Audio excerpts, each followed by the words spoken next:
Hey there, I'm Jessica. I'm 32 years old, and for the past 8 years, I've been living my dream as a professional event planner. Weddings, birthdays, anniversaries, you name it, I've organized it. But let me tell you, this wasn't always the plan. I actually studied accounting in college. Exciting, right? Not really. But during those years, I stumbled into organizing educational and entertainment events on campus. It was like a light bulb went off in my head. I was good at it, and more importantly, I loved it. So, after graduation, I said goodbye to spreadsheets and hello to streamers. It wasn't easy at first. I had to build my reputation from scratch.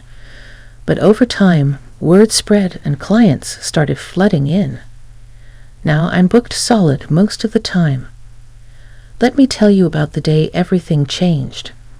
I was sitting in my office discussing plans for a couple's 30th wedding anniversary. They were longtime clients, and I was excited about making their day special. I was scribbling notes, my mind already racing with ideas, when my phone buzzed. It was my sister, Amy. I ignored it at first, but she called again immediately.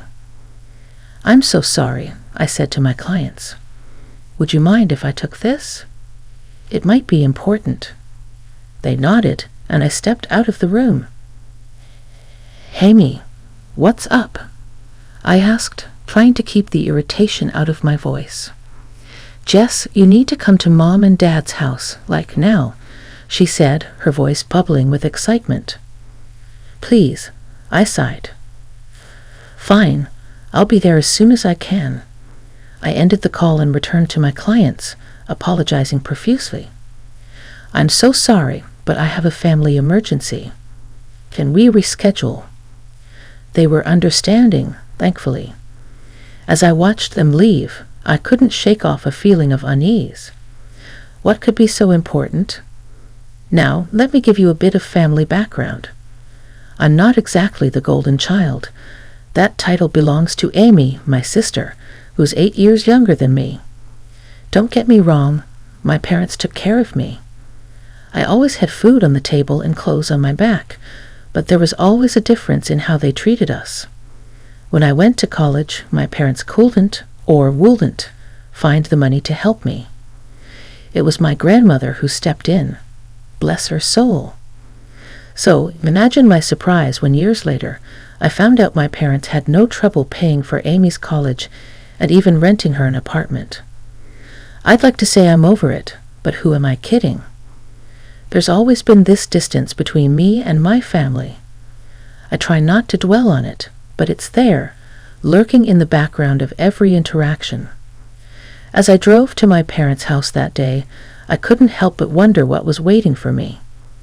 What could possibly be so important that Amy insisted I drop everything and come running? In the living room, I found my parents sitting on the couch, and next to them was a guy I'd never seen before. He was about my age, with dark hair and a nervous smile. "Jessica," my mom said, her voice oddly formal. "We'd like you to meet someone." Amy practically bounced over to the stranger, linking her arm through his. "Jess, this is Mark, my fiancé." I stood there trying to process what I just heard. My little sister engaged to this guy I'd never even met before. I plastered on a polite smile and extended my hand to Mark. "Nice to meet you," I said, my voice sounding hollow even to my own ears. "Likewise, Jessica. Amy's told me so much about you." I bet she has, I thought, but kept that to myself. Instead, I turned to Amy. "So, this is why you called me over, to meet your fiancé?" Amy's smile faltered for a moment. "Well, yes, but there's more." She glanced at our parents, who nodded encouragingly. "We're going to have an engagement party soon, and we want you to organize it." I blinked, caught off guard. "Me? But I'm sure you've got other plans, and I'm pretty booked up with nonsense." My father cut in, his tone stern. "This is your sister we're talking about. It's your duty to help her, and for free, not some stranger." I felt a familiar tightness in my chest. Of course they would expect this of me. Of course my existing commitments didn't matter. But as I looked around the room at the expectant faces of my family and this stranger, who was apparently going to be my brother-in-law, I knew I was trapped. I swallowed hard and forced another smile. Of course, I heard myself say, "I'd be happy to organize your engagement party for free." Amy squealed and hugged me. "I knew you'd understand. This is going to be amazing." As she rattled on about her ideas for the party, I felt a cold dread settling in my stomach. I thought about the couple I'd left hanging, about the other clients I'd have to turn down to make this happen. But what choice did I have? "Just to be clear," I said, interrupting Amy's excited chatter, "I'll organize and run the engagement for free. But you and Mark will cover all the other expenses, right? The venue, catering, decorations, and so on." Amy and Mark exchanged a glance before nodding. "Of course," Mark said smoothly. "We'll take care of all that. You just work your magic." Back at the office, I called the anniversary couple.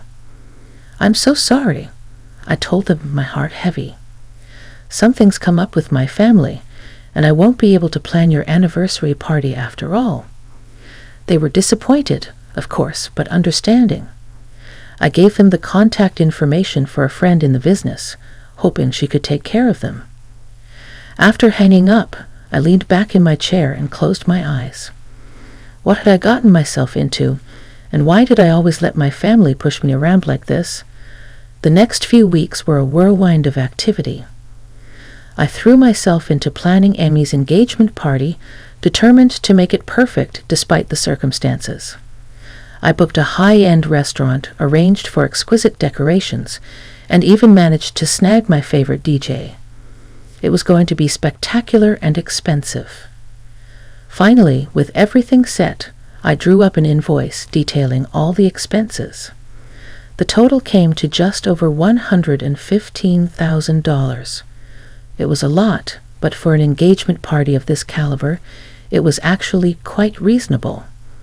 I sent the invoice to Amy's email, expecting to hear back from her promptly. Instead, silence. A day passed, then two. No response from Amy.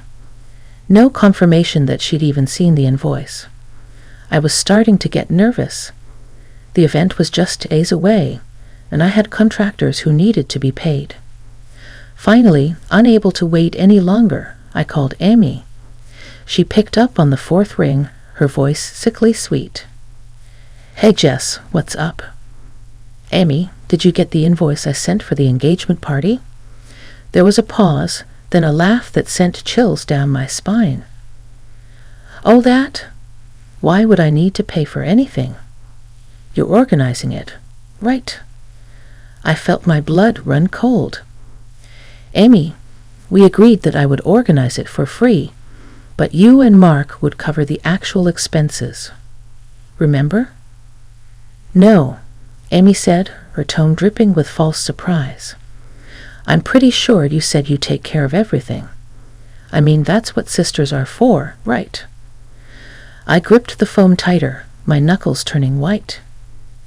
"Amy, that's not what we agreed to. I can't afford to pay for all of this out of pocket. It's $115,000. "Oh, come on, Jess," Amy scoffed. "We all know you make plenty of money with your little party planning business. Besides, we're family. You're obligated to help us out." "Obligated?" I sputtered, anger rising in my chest. Amy agreed to organize this for free, which is already costing me thousands in lost business. I can't pay for the whole thing. "Well, that's your problem, isn't it?" Amy said, her voice suddenly cold. "Figure it out, Jess. The party's in 2 days, and everyone's expecting it to be amazing. Don't let us down." Before I could respond, she hung up. In a desperate move, I called our parents. Surely they would see reason. They'd make Amy understand that she couldn't do this to me. I should have known better. "Jessica," my mother said, her voice stern, "your sister is right. You make good money with your business. You should be happy to do this for her." "But Mom," I protested, "it's $115,000. That's not a small amount." "Don't be so selfish," my father chimed in. "Amy deserves a beautiful engagement party, and you're in a position to give her that. Stop complaining and do the right thing." I hung up, feeling like I'd been punched in the gut. How could they all be so blind, so unfair? As I sat there trying to figure out what to do, a notification popped up on my phone. It was from Amy's social media account. With a sense of dread, I clicked on it. There, in bright, cheery text, was a post from Amy. "Can't wait for my amazing engagement party tomorrow. I've spent an awful lot of money to make it perfect. So excited to celebrate with everyone." In that moment, something inside me snapped. I'd spent my whole life letting my family walk all over me, always putting their needs before my own. Well, not this time. Not anymore. I took a deep breath, my finger hovering over the call button. Was I really going to do this? Yes, I decided. Enough was enough. "Hello, Bella Vista Restaurant," a cheery voice answered. "Hi, this is Jessica Thompson. I'm calling about the engagement party scheduled for tomorrow evening." "Of course, Miss Thompson. Everything is set for the event. Is there anything else you need?" I closed my eyes, steeling myself. "Actually, I need to cancel the event." There was a pause. "I'm sorry, did you say cancel? But the event is tomorrow." "I know, and I'm terribly sorry for the short notice. There will be no engagement party. I'll pay all the fees and compensation for the cancellation." Of course, the restaurant owner was stunned but professional. We worked out the details, and I transferred the money immediately. Then I made similar calls to the decorators, the caterers, and finally, my DJ friend. By the time I finished, I'd emptied a significant portion of my savings. The fury I felt towards my family was only matched by my determination. My reputation in this industry was everything, and I'd be damned if I'd let Amy ruin it. Morning came, and with it, a notification from Amy's social media. She was going live. With a mix of dread and anticipation, I tapped on the video. Amy's beaming face filled the screen. She was outside the restaurant, surrounded by a group of equally excited people. Mark stood beside her, looking smug. "Hey everyone," Amy chirped. "We're here at the fabulous Bella Vista for our engagement party. My amazing sister, Jessica, has planned everything, and I just know it's going to be perfect." I watched, heart pounding, as Amy reached for the door. Her smile faltered as it didn't budge. "That's weird," she muttered, tugging harder. Then her eyes fell on something off-screen. The camera panned to show a sign on the door. "Event cancelled." The look of shock and confusion on Amy's face was almost comical. What? This can't be right. There must be some mistake. The video continued, showing Amy and Mark frantically calling the restaurant, then me. I turned off my phone. Of course, as realization dawned on their faces, I felt a wave of satisfaction wash over me. It was petty, perhaps, but after years of being taken advantage of, it felt good to finally stand up for myself. The day passed in silence. I kept myself busy catching up on work I neglected while planning Amy's ill-fated engagement party, but as afternoon faded into evening, I knew I couldn't avoid the inevitable forever. With a heavy sigh, I turned my phone back on. Almost immediately, it exploded with notifications, missed calls, voicemails, angry texts, mostly from Amy and my parents. I steeled myself and dialed Amy's number. She picked up on the first ring. "You scum," she screamed, not even bothering with a hello. "What the hell did you do?" I took a deep breath, forcing myself to remain calm. "I cancelled the party, Amy, since you and Mark refused to pay for it." I couldn't let it go ahead. "You had no right," she shrieked. "You have any idea how embarrassing that was?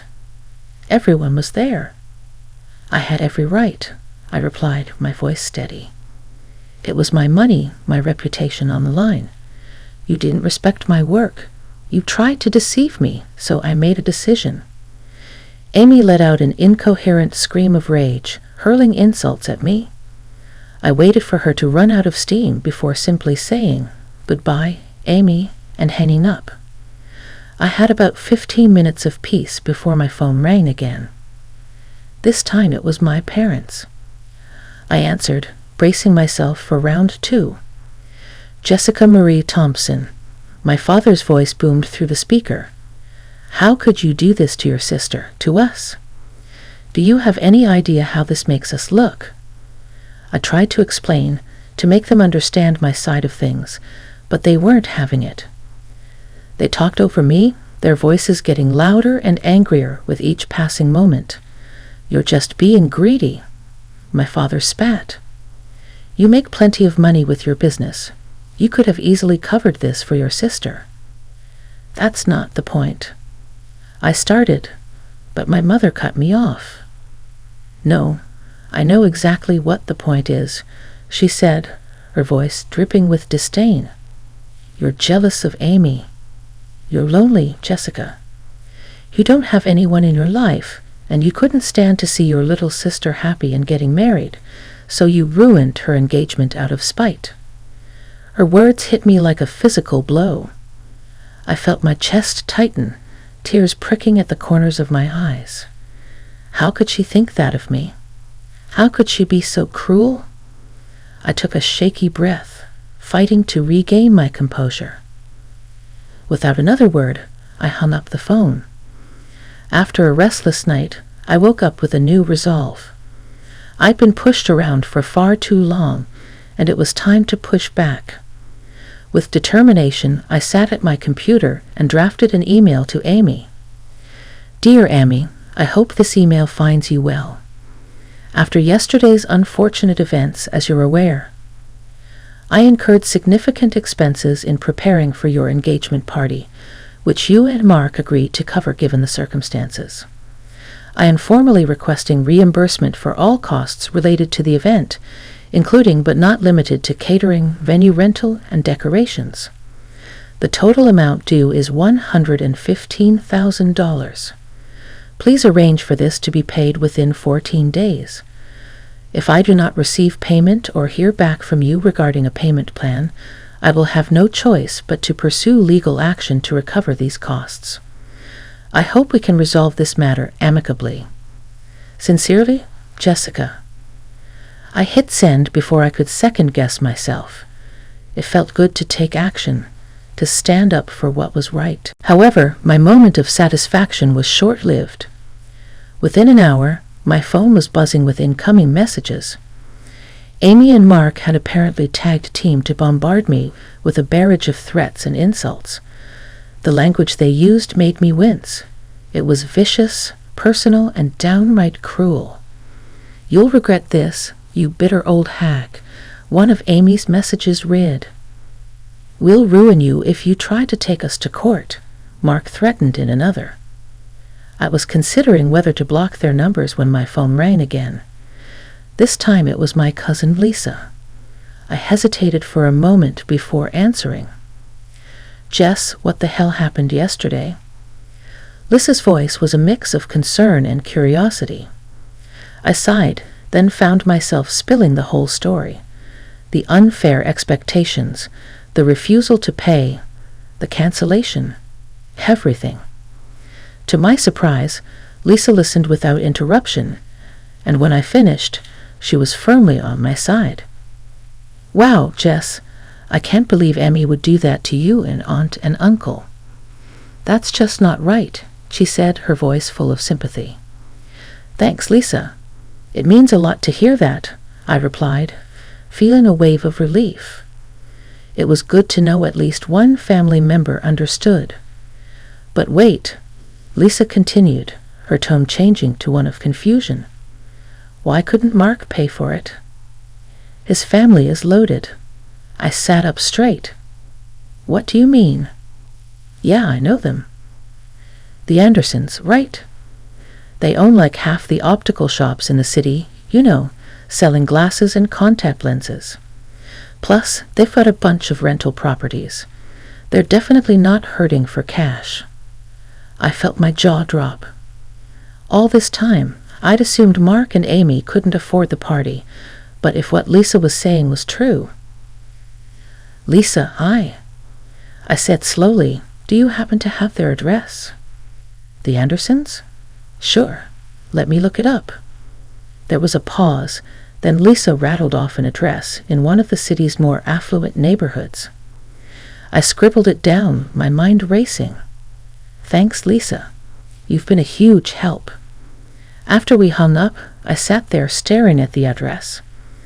If Mark's family was as well off as Lisa suggested, why had they let this whole fiasco happen? Something didn't add up, and I was determined to get to the bottom of it. I pulled up to a sprawling, elegant house in one of the city's most exclusive neighborhoods. With a deep breath, I walked up to the front door and rang the bell. A few moments later, a well-dressed woman in her early 60s opened the door. "Can I help you?" she asked, her tone polite but cautious. "Mrs. Anderson, I'm Jessica Thompson. I'm Amy's sister, Mark's fiancée." Her expression softened immediately. "Oh, Jessica, please come in. I'm Margaret, and my husband Robert is in the study. We've heard so much about you." Once we were all seated, I took a deep breath and began my story. I told them everything. The engagement party plans, the agreement for Mark and Amy to cover the costs, their refusal to pay, and finally the cancellation and its aftermath. As I spoke, I watched their expressions change from confusion to shock to outright horror.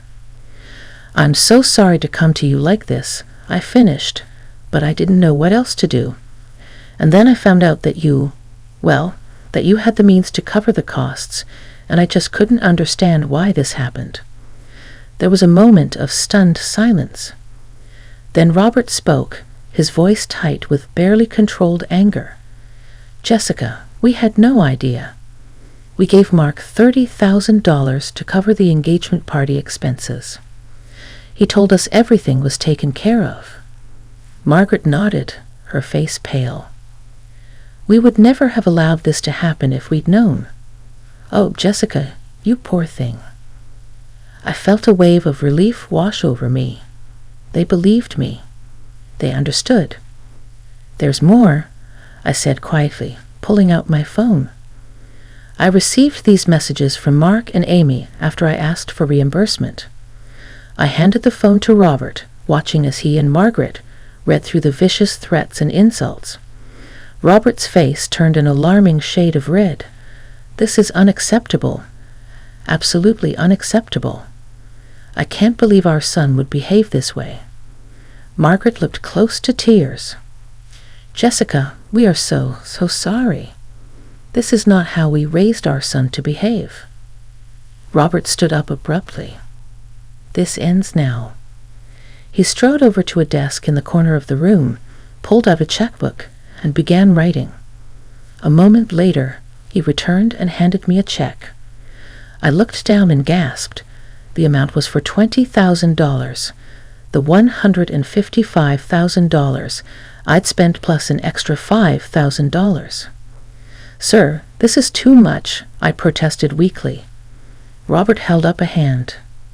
"Nonsense. It's the least we can do to make this right. The extra is for the distress our son has caused you, and believe me, we will be having a very serious conversation with Mark about his behavior and his finances." As I left the Andersons' house, I felt a mix of emotions: relief at being reimbursed, gratitude for their understanding, but also a deep sadness. It was clear now that Amy and Mark hadn't refused to pay because they couldn't afford it. They had chosen to take advantage of me. 2 weeks passed in relative quiet. I threw myself back into my work, grateful for the distraction. One Sunday afternoon, I was having coffee with my friend Sarah when she dropped a bombshell. "Did you hear about Amy and Mark?" she asked, her eyes wide with gossip. I tensed, bracing myself. "No, what about them?" Sarah leaned in, lowering her voice. "Well, word is that Mark's parents have cut him off completely. They've refused to pay for the wedding and stopped his monthly allowance." I sat back, stunned. I knew the Andersons had been upset, but I hadn't expected this. "What about the wedding?" I managed to ask. Sarah shook her head. "Cancelled. They can't afford it without Mark's parents' money. Amy's been telling everyone it's just postponed, but from what I hear, it's not happening, period." As Sarah continued to fill me in on all the details she gleaned from the grapevine, I found myself feeling oddly empty. I'd expected to feel vindicated, maybe even a little smug. Instead, I just felt tired. Later that evening, as I sat on my balcony watching the sunset, I reflected on everything that had happened. The Andersons had clearly taken their son's deception seriously. They'd followed through on their promise to address Mark's behavior, even at the cost of their relationship with him. My phone buzzed with a text from my mother. "I hope you're happy now. You've ruined your sister's life." I sighed, not bothering to respond. My parents, true to form, had chosen to blame me for everything. In their eyes, I was the villain who had destroyed Amy's chance at happiness. They couldn't or wouldn't see that Amy and Mark had brought this on themselves. As for Amy, well, I hadn't heard from her since that day. No apology, no acknowledgement of her role in this mess, just silence. And honestly, I was okay with that. The sun dipped below the horizon, painting the sky in brilliant shades of orange and pink. I took a sip of my wine, feeling a sense of peace wash over me. Yes, I'd lost my relationship with my sister and parents. Yes, there was sadness in that. But I'd also gained something invaluable: self-respect. For the first time in my life, I'd stood up for myself. I'd refused to be used or taken advantage of, and while the fallout had been painful, I knew I'd made the right choice.